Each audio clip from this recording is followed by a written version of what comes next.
Hello everyone! Today I'm here to review the first 3 episodes, the premiere of Season 2 of The Lord of the Rings, Rings of Power. The prequel show of the Lord of the Rings series, based on some of Tolkien's earlier work, based on the controversial Season 1 on Amazon. I loved Season 1. If you haven't watched some of those reviews of mine, I thought it was awesome. I loved it, and I'm very, very excited to talk about Season 2, especially after just rewatching Season 1 and reaffirming how much I loved it.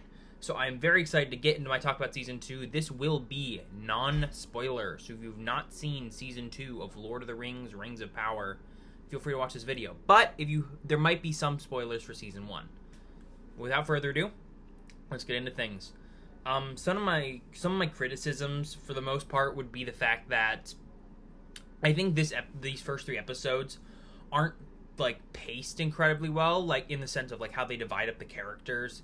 In the sense of, I think, one of the best things about Season 1 was I think they did a great job dividing up how often we saw each character, the episodes they appeared in, the episodes they didn't appear in, how long they would appear before cutting to someone else and then cutting back. I thought they did a fantastic job with that in Season 1, and these first episodes of Season 2 are, for the most part, pretty good about that, but there are some issues where I feel like they're spending too long with a certain group of characters, or something like that. This season also features the first episode to not feature Galadriel, which is very, very interesting to have that, considering she's probably the closest the show has to a main character in this ensemble cast. So it was interesting to see that. So it's still very engaging, but there's definitely a few points where I was thinking, I want to see this character again, but we've spent a little bit too long with this character. But on to some of the pros. First off, still gorgeously shot, still amazing visuals, still beautiful music by Bear McCreary. The atmosphere and the world building and everything, like the hair, the makeup, the costumes, everything about bringing Middle-earth to life in this show is still truly phenomenal and amazing. This is the most expensive TV show of all time, and it feels good to say that you can see that budget on screen. You can tell why. It looks really, really good. The CGI characters are good. Just looks great. And another thing that I didn't really mention about Season 1, but I really do like about it, is that this show isn't casting much of A-list actors. It's just casting the actors it thinks are best for the job. And I'm sure that is partially to, it would be much more expensive on top of the added budget to add A-list actors for, 8 episodes a season, 5 seasons. But I still really do like the choice they made. And whenever they do bring in someone who's a little bit bigger, it's normally for a role where it does feel like it really fits them. The cast is fantastic. Morfydd Glark as Galadriel is amazing.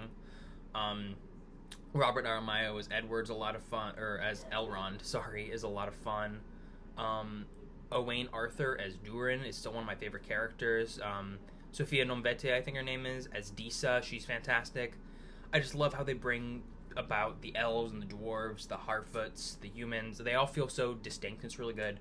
Charlie Vickers as Sauron is fantastic. He's even better than he was last season with his manipulation, his trickery. He's so good. Charles Edwards as Celebrimbor is really growing me on this season as an elf who just wants to feel like his efforts in life have been worth it, and Sauron is kind of giving into that, feeding him, manipulating him, and it's also very compelling. And just the way this show sets up the future of the world with the story of the rings and how Sauron is manipulating people and the growth of Mordor is so cool. I love seeing more of a lot of characters who I think are improved on Season 1 so far, like Theo and Isildur. I like some of the new Mordor content, although it was sad it took us a little bit longer to get to that this season. The action, when we've gotten it, is very, very solid. It's just a fun introduction to this world, and I think it sets up a very compelling future season where we see the Rings of Power continue to be created, Sauron to continue to manipulate. The elves are trying to stop him, but everyone else is struggling, and they see the Rings of Power as their only out. I think that's very compelling. I love the stuff with the Harfoots and the Stranger. I'm really excited to see where that goes, and honestly, it's just been a very solid opening to a season. I'm really hoping this could be even better than Season 1.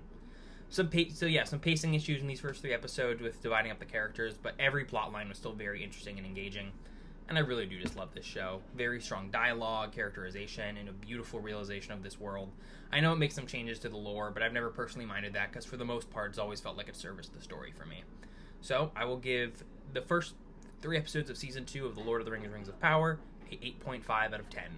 Hope you guys liked the video, and see you all soon. Bye for now.